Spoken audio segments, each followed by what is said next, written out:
Hello, welcome back and welcome and happy new year if you are only here for the second sprint of the day. I am actually on time for for the second one because I was so late to the first one. It was super embarrassing, but also super on brand at this point. Why did I think that just because it was a new year that it would actually change anything different about me? Because I don't know. It's just New Year is kind of like weird for me because I always like whenever I get more time to think about it, I'm just like this is just an arbitrary division in the calendar that we use as humans to mark the passage of time. It's not like really this year is any more significant than last year, or any particular day is more significant than any other day. Really, like if we're being honest, right? Like a day is a day is a day. But like for whatever reason, it works on me. I'm just like, it's a new year, it's a new chance to like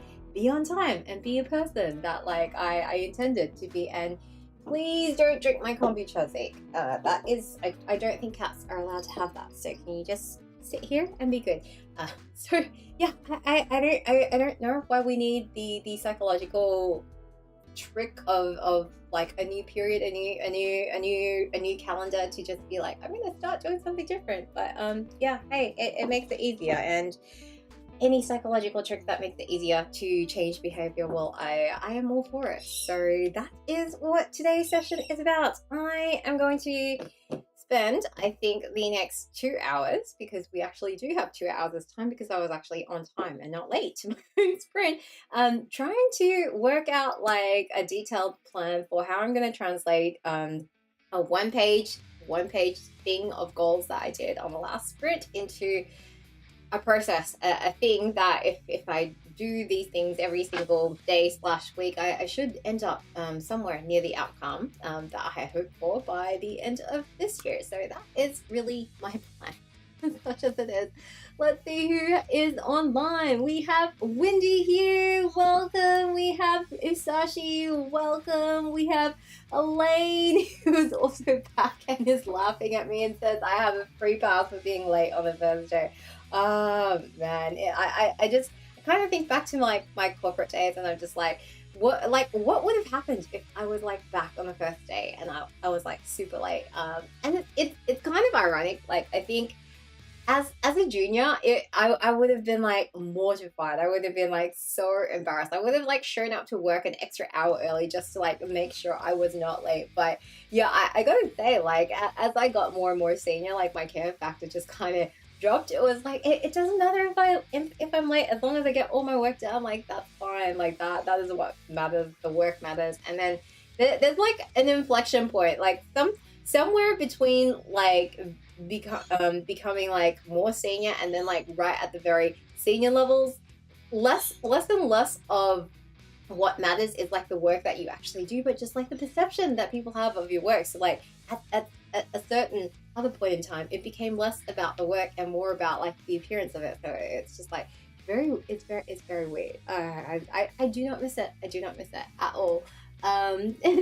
Wendy says, I watched your recent video on writing a sequel and agreed with everything you said. It was nice to have someone repeat the words in my own headphones. Oh my gosh, yeah, like this sequel, I kind of don't know what to do about it yet. But I'm gonna defer that and make that future devs problem, because today we are all just focused on logistics and playing things, and hopefully I will come up with a process to deal with like all of the bad voices in my head about the sequel.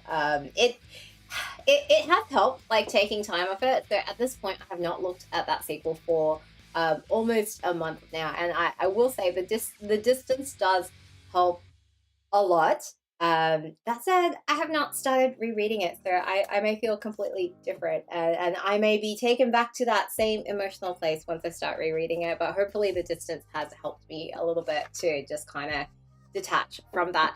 I will say what has helped a lot in realizing like maybe I'm not completely clueless is it's actually just reading other books. I think it's just I think it's very hard to be objective about your own work. So I have in addition to like doing reads of my writing group stuff, I've also been doing like alpha and beta reads for some other people.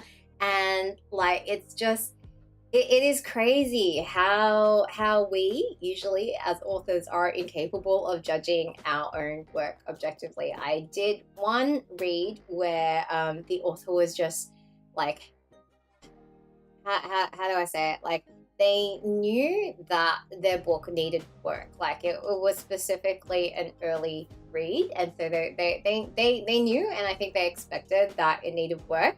And like, honestly, it was the kind of thing where I looked at it and I was like, look, structurally this all makes sense. But like, what does not work for me are these things, and I listed a whole bunch of things. And that was interesting. And then like, the other read that I did recently was this person was like, they were convinced that like their book was absolutely not ready for publication or for querying or you know, whatever else. They were just like, oh, you know, like, it's been through a few rounds of revisions and reads and things like that. And I read it and I was like, dude, like, you could publish this as is, just like, you know, fill up there were like maybe a couple of placeholders, and I was just like, dude, you could publish this like right now after filling in your placeholders, and it would be better than like, would I say 90%? Yeah, I think I'll go out and say 90% of what is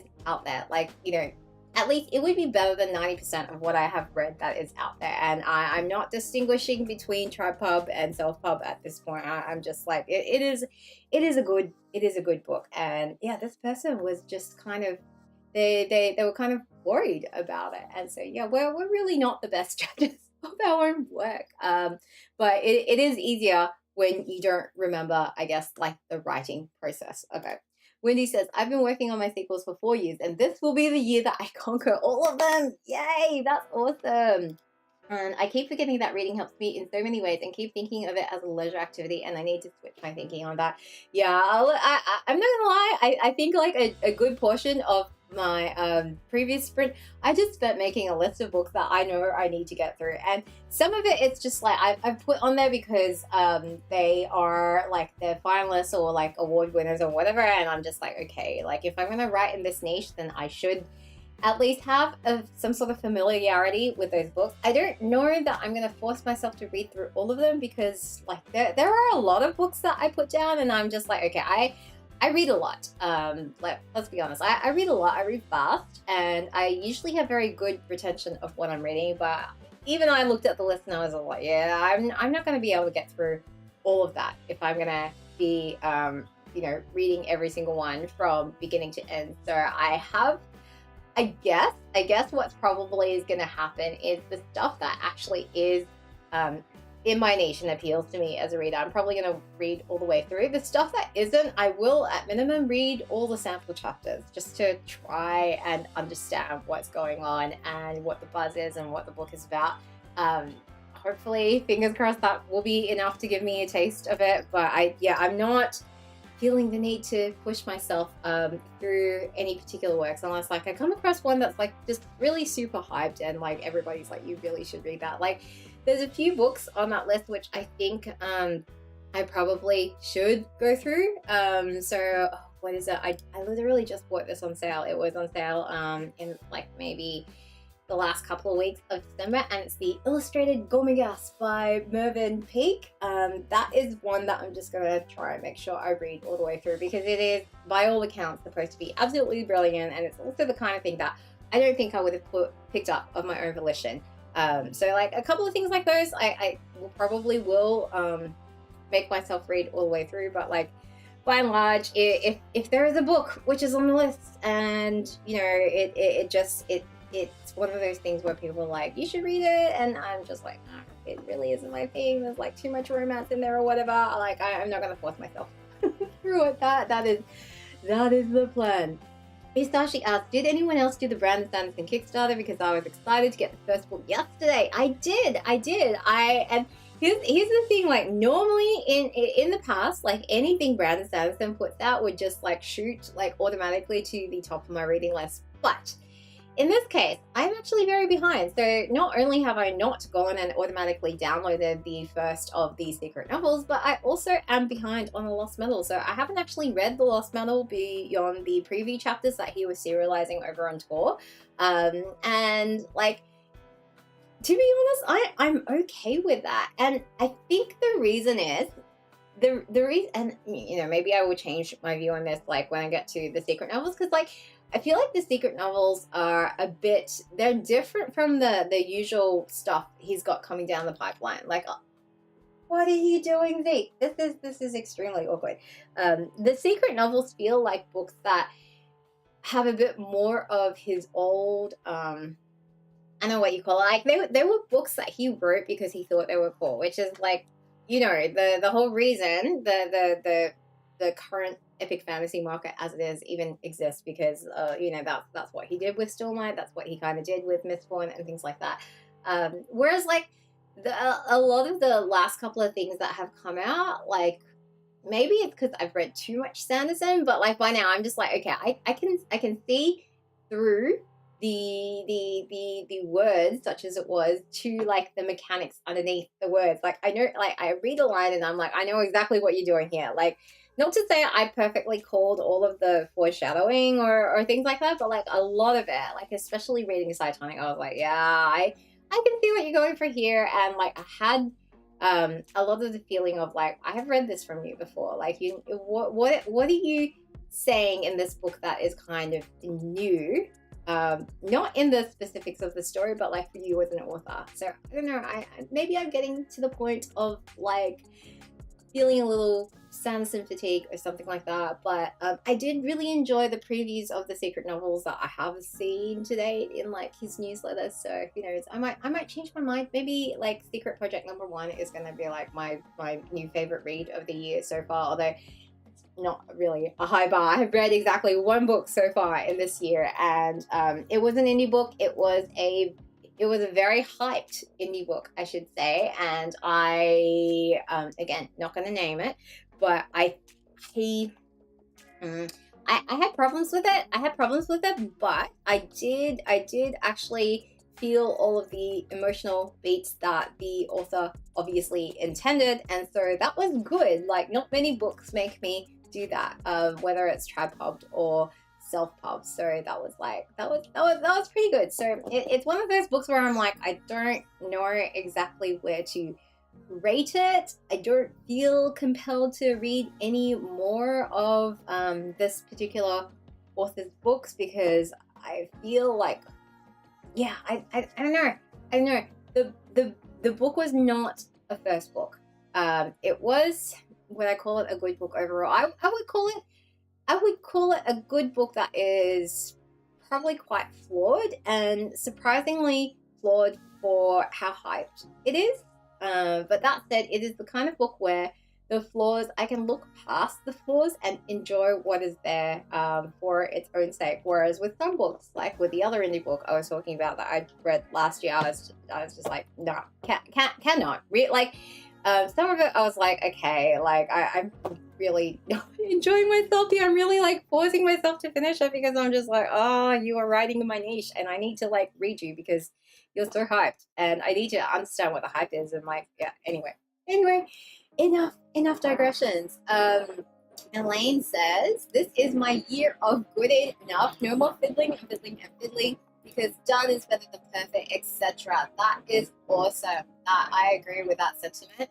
And Wendy says, writing has ruined reading for me. Stephen King was my god until I was able to see all his mistakes. Yeah. Apparently, like, for me, I can't turn off the writer part of my brain if I'm actively working on something. Like, it takes a really strong story to pull me out of that mode and into the story itself. And usually for me, it's the characters. If the characters are well written, then I will ignore absolutely everything. I will ignore typos, I will ignore bad formatting, I will ignore like terrible prose, like I will just go along with it. But if the character work is not there, then yeah, I struggle. And then I look at everything on the page and I'm just like, I need to stop, just take off your critique hat and just like try to read it and enjoy it. And I inevitably cannot.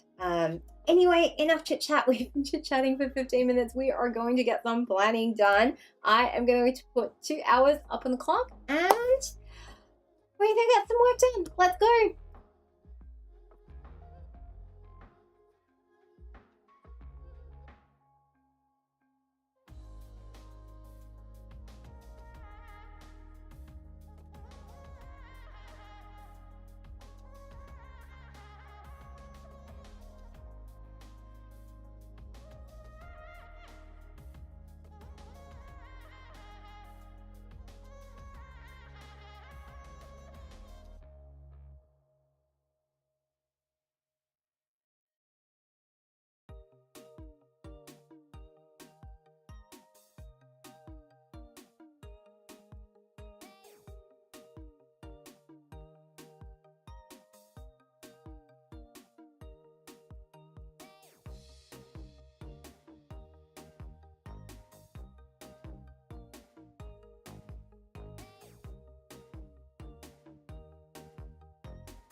is up? How did you guys do? I kind of have more details now. I don't know how realistic this is. This feels realistic right now, but I have one potential major hiccup that is maybe going to blow up in my face. I don't know. I don't have exact timing on this thing yet, which might throw out all of Q1. So I have deliberately not planned a lot of stuff for Q1, and like, because realistically in my head I'm like, yep, like, what am I doing? Like, Q3 looks really light, but Q3 right now is just a gigantic buffer phase for me, because I don't know what's going to happen in Q1 and Q2. I'm really scared, because if Q1 blows out, then Q2 is going to blow out, which then means I need Q3 to like kind of recover. But hopefully Q4 should be relative normality, and I'm not going to waste a month like I did last year on doing stuff that doesn't work for me clearly. So this is the plan. I have then spent the last 2 hours trying to break that down into something that makes sense on whether or not I'm hitting those goals as I'm like doing it. So some of this I have like solid benchmarks for, like new pros benchmark. I think I've worked out what is achievable for me is about 285 words per hour. So I was going a lot faster in 2021 because maybe like I wasn't stressed about following an outline, but I also didn't average out or track my word count when I was doing revisions, and I know revisions were going like generally a lot more slowly, roughly about half what I was doing for new pros, when I was just like completely pantsing everything and didn't have to worry about fitting things into continuity or just stressing in general. So I feel like 285 is probably good to aim for. I'm not pushing out anything other than like one prose novel per year, really. So like, I feel like that's doable. One of these days I will get up to like Elaine levels and be able to do like 400k in a year, maybe. No, I don't think I ever will. I don't think I have it in me to do 400k words a year. That's a lot of words. But to make up for it, like down in my publishing goals is I'm gonna try and still publish 3 things this year anyway. So one will be the sequel that will be like the major one that I'm really stressed about. One I think is I'm gonna try to do something for Q1. Mainly because if I don't publish something in Q1, it will have been more than 12 months since I've published something under my kids books stuff. So I'm gonna try and do a companion activity book. I think this one's doable. I think the timing works for this one. It's going to be a little bit different to anything that I've done before, but fingers crossed, hopefully it kind of works. We shall see. And then I have scheduled in for myself a reader magnet of some sort in Q3 2023. I have no idea what that is going to be right now. So right now in my head, I have a reader magnet. It is a deleted prologue. I could probably throw up a deleted scene of some sort in like a rush when I publish Supplicant, but I kind of want to do like a proper reader magnet, and I have ideas for it, but I don't know which one of those things I want to write. I don't know which one of those things it makes the most sense to write. I don't know whether I want to have separate reader magnets for separate readers coming in from different sources of things like that, because I know there are going to be readers who will read Supplicant because they've already said that they're going to, but they will not have signed up to my mailing list from Petition, because like I look at it and I'm like, yeah, I've had this many messages from this many of you, and there are not this many people on my mailing list. So I don't like, for those guys, I feel like you wouldn't want to have them sign up for the newsletter at the back of Supplicant and then get like the thing that they would have, the same thing that they would have gotten up if they had signed up from the back of Petition. I feel like it would be more effective to have something different for them.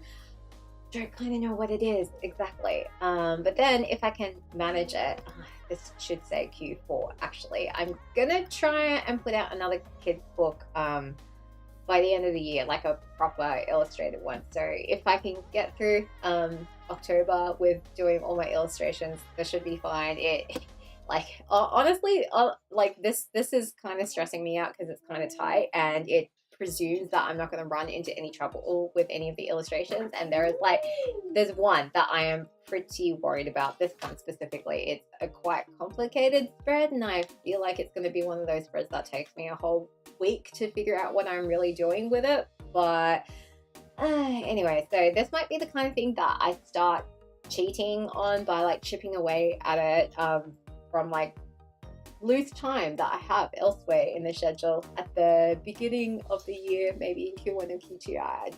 I don't know. We shall see. We shall see. It might be the kind of thing that I could possibly work on during the school holidays in the afternoon, because my daughter likes drawing too, so we can like draw together.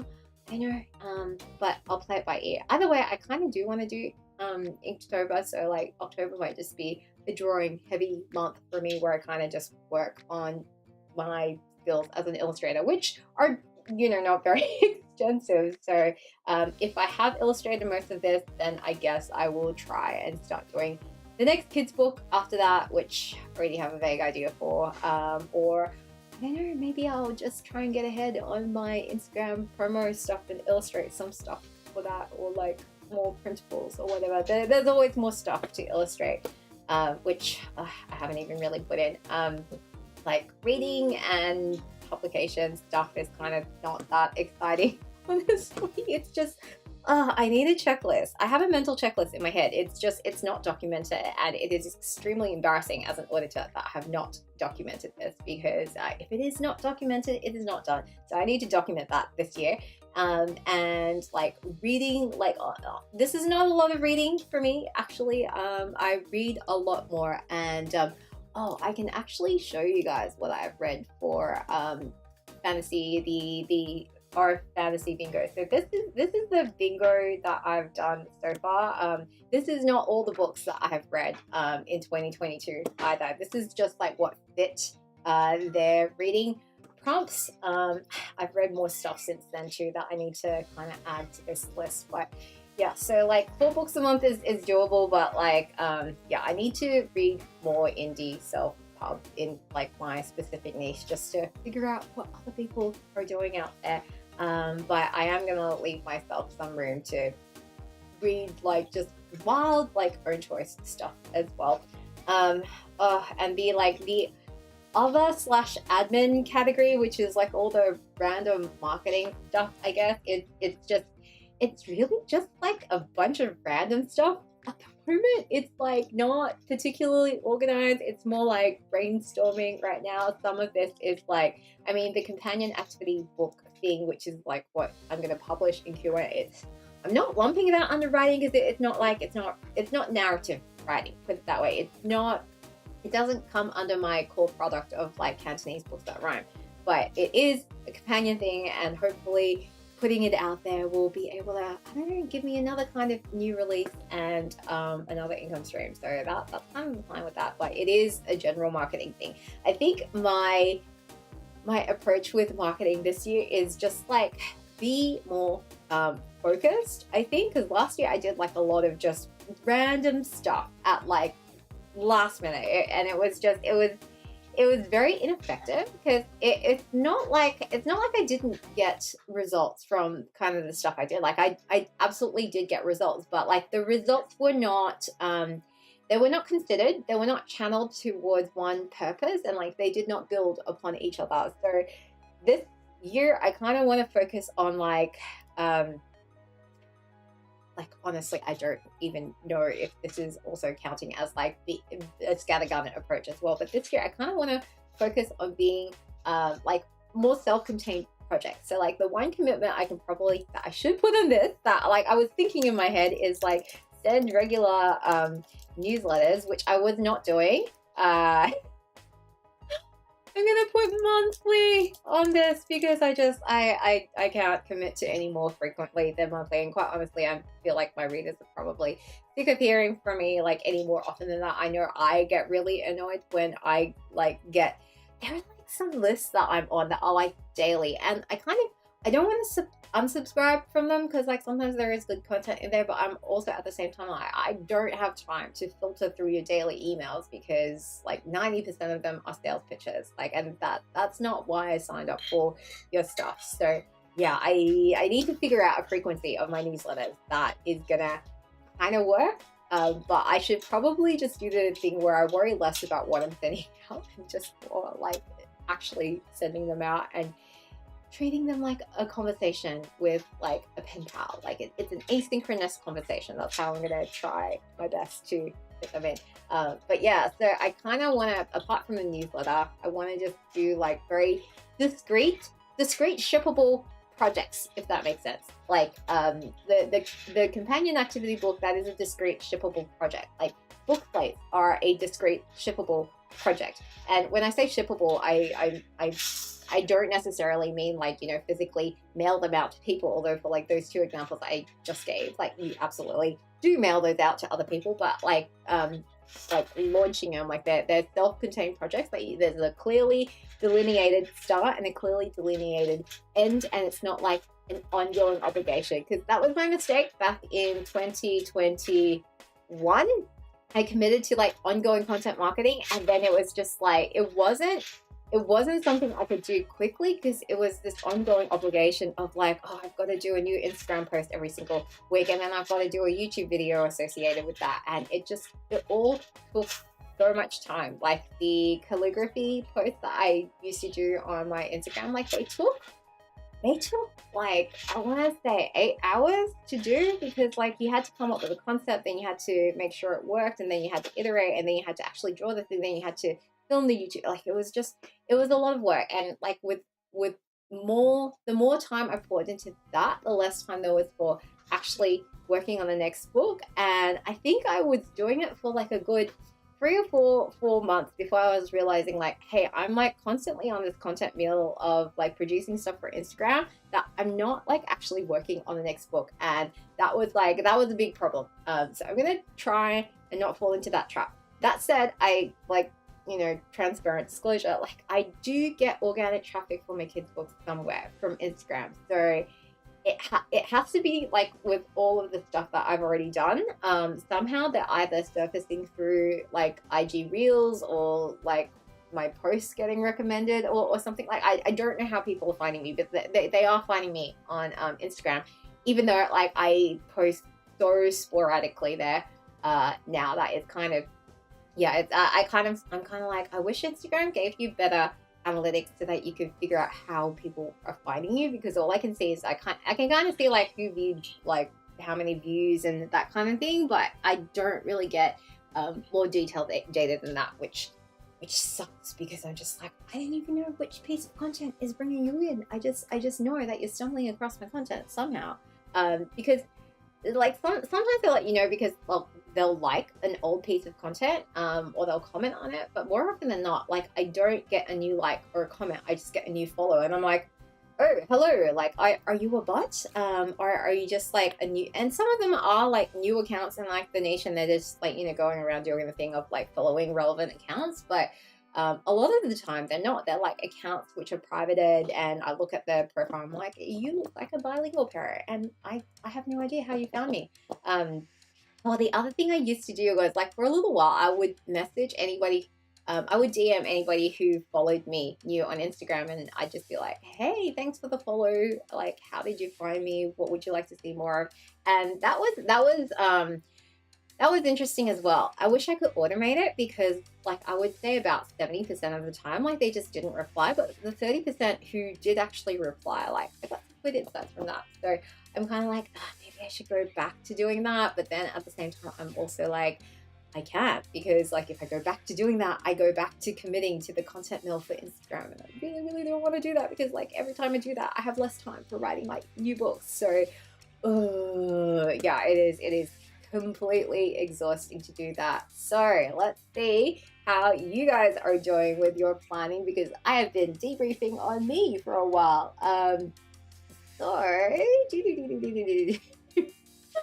oh man, Isashi says, you all are so organized. Oh, trust me, I'm not. Like what you guys just saw was a complete brain dump, honestly. And like I think I would be lying if I said that like I would religiously refer back to this. Like for me, it's a lot of the planning that I do, I don't know that I go back to it as a Bible or anything like that necessarily. It's just like the thought process of doing the planning is what's valuable for me. In that sense, I guess it's kind of like my outline. Like, I don't know how much of this is going to survive reality by the time the time actually comes to pass. But like it does help me work out in my head what is physically possible in the time that I actually have available to do that, the things I want to do, and my current skill level and level of resources that I have. So yeah, I don't know. But at any rate, it's actually finished the scene, so I'm calling that a win, and I would agree. Elaine has finished my 2K and did my craft book reading, and now I'm going to the gym after this and then editing later today. Oh man, so productive! And it's only like day 3 of the year. That's awesome. Wendy says, I was super productive and I'm not done for the night. I have a couple more hours in me. I think that's awesome. And also is like Chinese New Year's on January 22nd this year. That's my birthday. Oh man, that's going to be a busy day for you. I did not think it was going to be that early this year either, but apparently so I have my work cut out for me next Monday. I need to get the Chinese New Year stuff up and ready, I guess, for whatever marketing I'm going to do with it. Wendy says Instagram is a crapshoot unless you pay for the ads. I have noticed that recently Instagram is getting flooded with a lot of sponsored posts. Like, I don't know if I like the direction of Instagram's algorithm. Like, I think there's 2 algorithms right now which I think are good. The YouTube algorithm is good for the most part and works for the most part, and the TikTok algorithm, I'm not on TikTok for the record, but like from what I have read of it, the TikTok algorithm actually works because they've deliberately done something with how they've coded it so that it introduces stuff which is contrary to the stuff that you follow, and that's how like it's been good at surfacing new content. So yeah, I don't know, I don't want to get on TikTok. I feel like I'm just not a TikTok person. I'm not very good at Instagram Reels, and I'm just like I don't get TikTok. It's just, I feel like my time would be better spent elsewhere, and like I have already learned the lesson of like fracturing myself over way too many social media platforms. So I don't want to go there, but it does seem to be working very well. And like from a technical standpoint, I think that is in part due to how its algorithm is actually coded. Meanwhile, Elaine says, I am sunsetting my socials in 2023. I can't be bothered anymore and they don't move the needle. That's fascinating. Because Facebook ads are great, whereas Facebook groups and pages are not for me. That's interesting. I have seen like a lot of authors do Facebook groups or their own Discords and things like that. And like honestly, I don't like Facebook groups. I don't like Facebook as a platform. I don't like using it. I don't spend a lot of time on there. Like my author page there really is just, it's literally a placeholder, and I make announcements there sometimes, I guess. But like the only things I use Facebook for, honestly, are Facebook Marketplace, because that is basically better than most equivalents we have here in Australia. And what else do I use Facebook for? Yeah, like the Facebook groups, but like the author groups where they talk about business. So like Wide for the Win and 20 books to 50K, like those are all great Facebook groups. But like by and large, like for other stuff, I prefer Discord, and I prefer other forums, because it's just, yeah, I don't know. I really don't like Facebook's interface or their algorithm, or like many things about Facebook. Ali says, I only read this whole time and am planning some things. I plan to do more planning later after a break. Yeah, I feel you. I feel like my plan, honestly, is not a very substantial, worked out plan, but I plan to get around the vagueness of my plan by having more regular planning sessions. Like I think what has not worked for me is like planning too rigidly in advance. Like I started trying to do monthly plans, and I was just like, what's the point of doing a monthly plan? I just kind of need to vaguely know where I'm going for the year, what my big picture is for the year, and then the planning, the day-to-day stuff, if I know my day-to-day rhythm, like the other stuff I'll kind of guess I'll work around it. I might do like maybe like a beginning of the month planning for like what this month will entail, because there's a lot of things about my schedule that I won't really know until much later. Like renovations are floating on the near horizon. Sometimes so I'm just like I don't exactly know the timing of all of that, but it's gonna happen. It's gonna happen, and I bet it's gonna throw a giant wrench into the works. I just no idea. Well, even though I cannot quantify that at the moment. Lane says I should probably put away the Christmas tree. Don't worry, ours is still up. I think we are technically still within the 12 days of Christmas, so it's fine. You can totally leave the tree up for a little while. Although what we did this year was we crafted our own tree from like sticks that we salvaged from the park. So it's not exactly collapsible because we drilled holes and like glued the sticks in and stuff. So now I don't really know where to put it. We're gonna have to think of something. Wendy says I need to find our New Year's stuff in boxes and prepare for cleaning. Oh man, I spent all of yesterday cleaning after we came back from hiking, and then I was just like, sorry, not hiking, camping, and then I was just like too exhausted to do anything. But this afternoon we are gonna go out and go shopping because we discovered during the camping trip that my daughter's shoes, her main pair of shoes, they have holes in them, and like they have holes in them in the sole to the extent that like sand and water and stuff is getting through them, so she needs new shoes. So we are going shoe shopping this afternoon. That is the plan. Elaine says Facebook is the literal worst. They're okay, but to be honest, I see a lot of weird advice in those groups. Yeah, like every single group has like, I don't know what it is. Like some of the advice is definitely good. Some of the advice I just kind of I like, yeah, I look at it, I observe it, and I'm like, great that it works for you. It does not work for me. I think the only Facebook group and like honestly, I've stopped checking Facebook every single day. So like the only Facebook group that I think has been it's been first like in bubbling up news that I haven't seen elsewhere has been the Wide for the Win auto narrated audiobook group. It's a very small group because like not a lot of people are experimenting with auto narrated audiobooks, but like it is getting like decent notice. And like one of the founders of that group has been like he's now like a regular point of contact for the dev team at Google Play who are doing all of the auto narrated stuff. So that's pretty awesome. Like, and to be honest, like Google Play is just generally more awesome than I thought they would be as a publishing platform. But there are still things I do not like about their platform. But other than that, like they're pretty cool. I just wish they had a bigger market share than they actually do. But maybe, I don't know, maybe it just takes more time to build up that wide readership. Wendy says, Wide for the Win is the only group I pay attention to.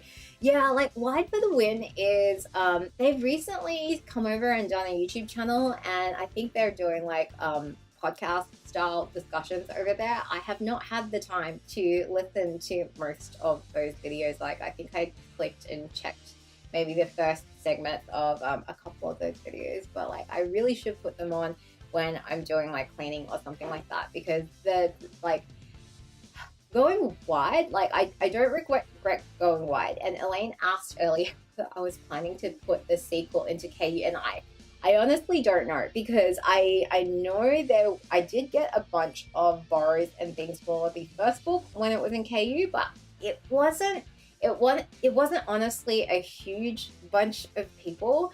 And yeah, I don't know. I have the feeling that if I put the sequel into KU, I can always do a pre-sale on Smashwords or something like that to get it to other people who are not KU readers. But at the same time, I'm just like, I feel like it would be a hassle. It would be a hassle to have something in KU and something not when it's all part of the same series, and it's irritating. And then I don't know what I'd do for the third one. Like, does that mean I've set a precedent? Would the third one have to go into KU first? Like, I don't know. And then like once you go into KU, you're stuck in KU for 90 days. Like, I think maybe I'd be more willing to experiment if like you could go into KU for like 30 days. Or maybe, I don't know, like my book is in the Kobo equivalent to KU. I forgot what they call it, Kobo Stars or Kobo, did they also call it Kobo Stars? I don't know what they call it, but that, like, that model makes so much more sense to me, that you can be on in that program, you can nominate your book for that program, but you don't have to be exclusive to them. Like,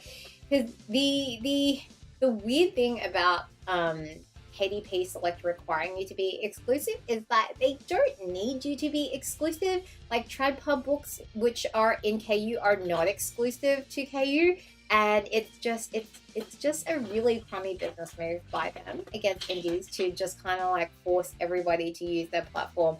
And that's basically how they've cornered so much of, like, say, the lit RPG and the progression fantasy market, because they make it so hard to go wide, and I just really hate that. Elaine says, I just wish more people actually use Kobo. Yeah, I do too. I have not had very many sales on Kobo, but like, I've had some. I've definitely had some. Like, I think at this point I have had some sales on every single platform. Like, I think even on Apple, which is through Draft Digital right now, I've had like 4 sales, which is not a lot. Like, but the vast majority are still coming from Kindle. But it's just, it's a very chicken and egg thing, right?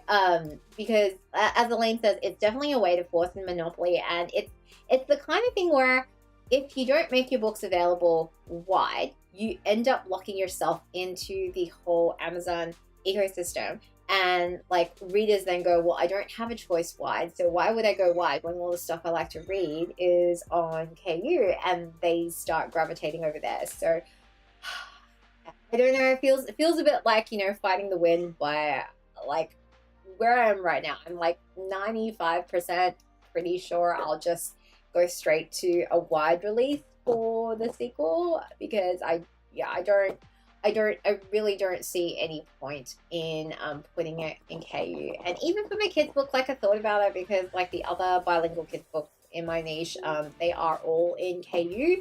But like, for me, I'm just like, it doesn't really make much sense. And I have gotten sales like wide for my kids' ebooks too, which is still really strange to me. But the fact is, I actually do get wide sales organically on my kids' books. So yeah, it might take longer to build up a wide platform, but yeah, at the end of the day, I am pretty uncomfortable about building so much of my business on like the one platform, especially when that one platform is notoriously bad at working with its constituents and the people who make the platform what it is. I don't want any of that, and like, I don't even think it's gonna change anytime soon. That's the worst thing about it. Like, if Amazon had somebody in charge of that who cared and looked like they would care, like, then I'd be like, okay, maybe I'd be more willing to work with them. But at this point, it's just like, I don't think there's any good faith behind anything that's going on at Amazon. Like, I think they're just there to get what they can out of this niche, and I really wouldn't put it past them to be training like a bunch of AI bots secretly behind the scenes in all this book, and trying to figure out a way to have all of the market for themselves. Because like, every single thing that they've done in the past just points to them wanting like to keep all of the market for themselves. Like that's just how they operate. Ellen says KU is great for money, but Amazon is awful. I am half and half right now. And Wendy also says, I don't want all my eggs in that basket. Yeah, especially with those horror stories of people being banned and books yanked. Like, there's been a lot of controversy. Like, there's been another controversy that like has been on my mind that I wanted to do a video on, and then I was just like, I don't have a good angle for this video for like a self-contained video.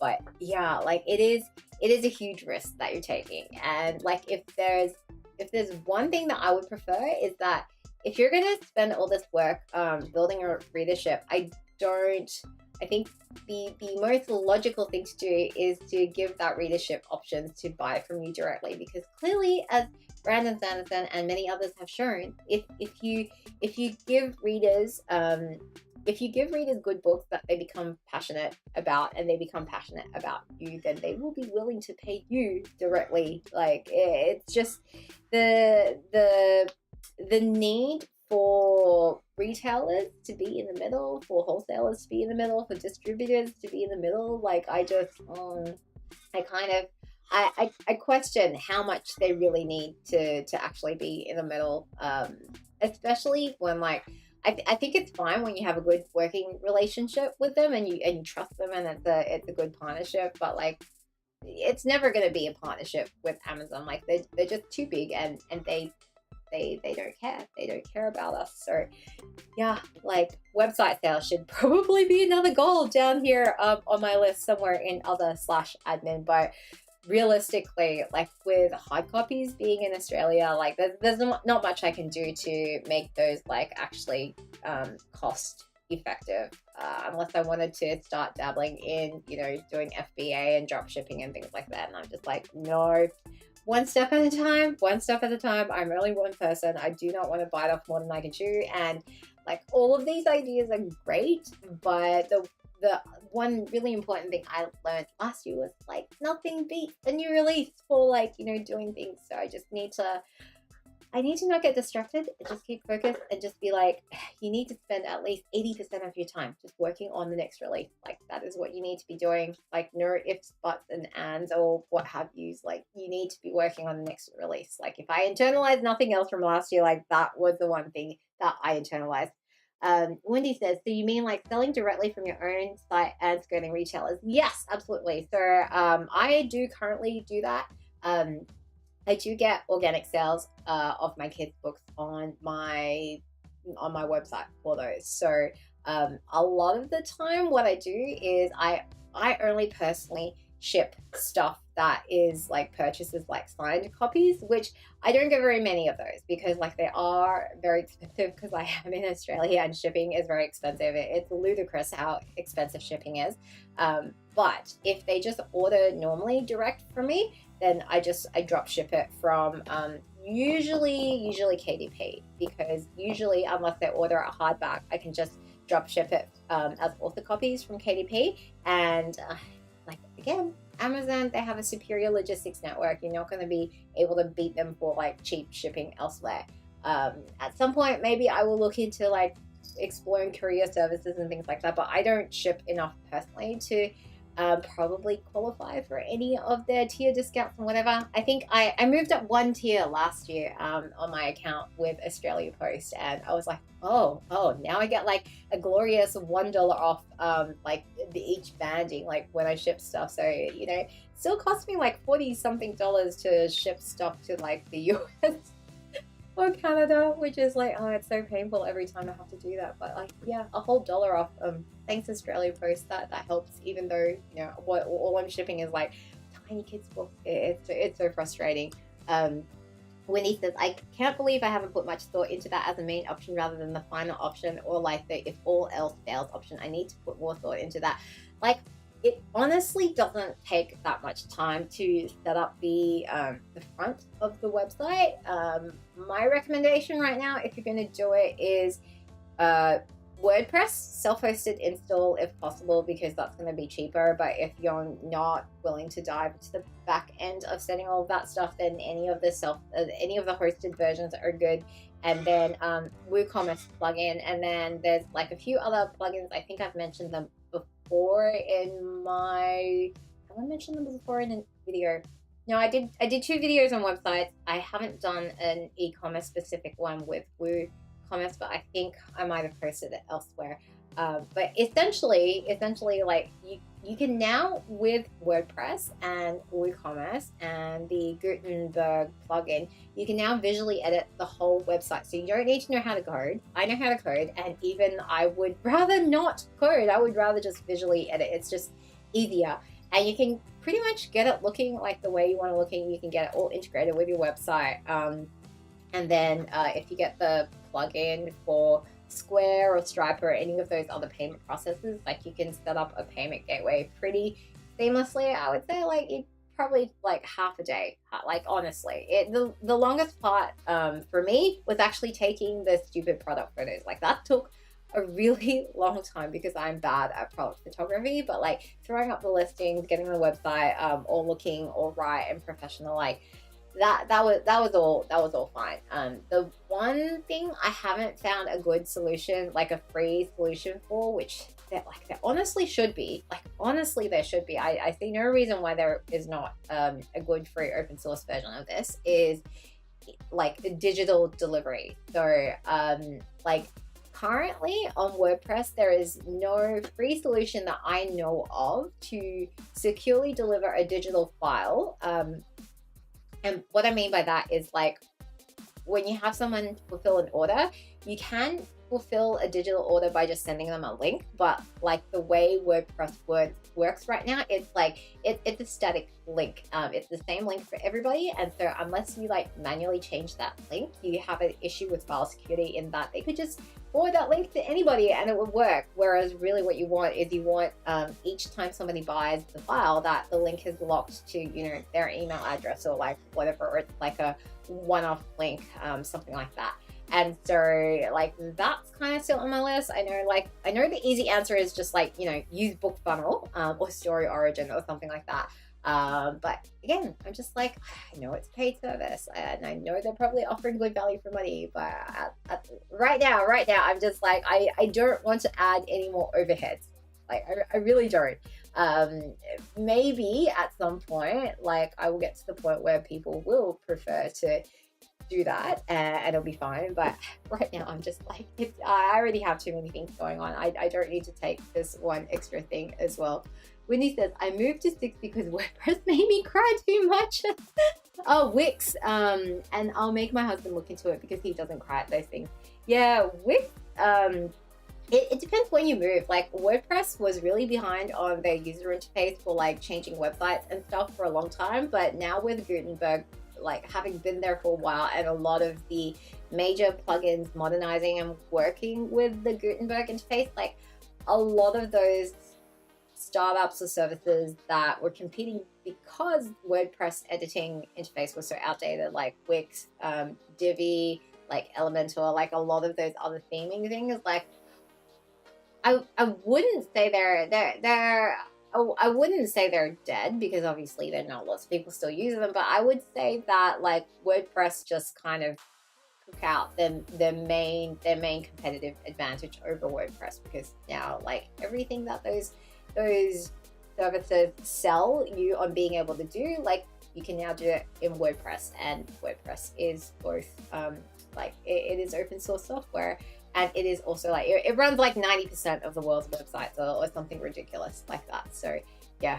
Oh, Wendy made the move about 5 years ago. Yeah, Gutenberg only came in, I think, I want to say it's been around for a little while. I think like maybe 3 or 4 years ago was when like they were like, oh, there's all these startups like popping up everywhere because everybody hates the fact that you need to know how to code to do themes and stuff. So they did something about it, and I think the beta of Gutenberg was maybe 2 years ago, maybe 3 years ago, 2 years ago, and then it was publicly released. But like it's just taken some time for like a lot of the plugins to catch up. And like if you had a website that was highly customized to WordPress, then like upgrading like could potentially break a lot of things. So like people are kind of hesitant about it. But if you're setting up a brand new one, like it's honestly not a lot of work to configure it all from the start, and like it has pretty good import abilities as well. So if you're importing from another service, like it's not that bad to move from one service to WordPress. Anyway, thank you so much, guys. I am gonna draw the line here. I've got to go get a few things done before we go out shoe shopping. So I hope this has been a productive day for you. Thank you for putting up with me being so late to the first stream, and I will see you guys tomorrow for the first writing stream of the year. Bye guys, Happy New Year.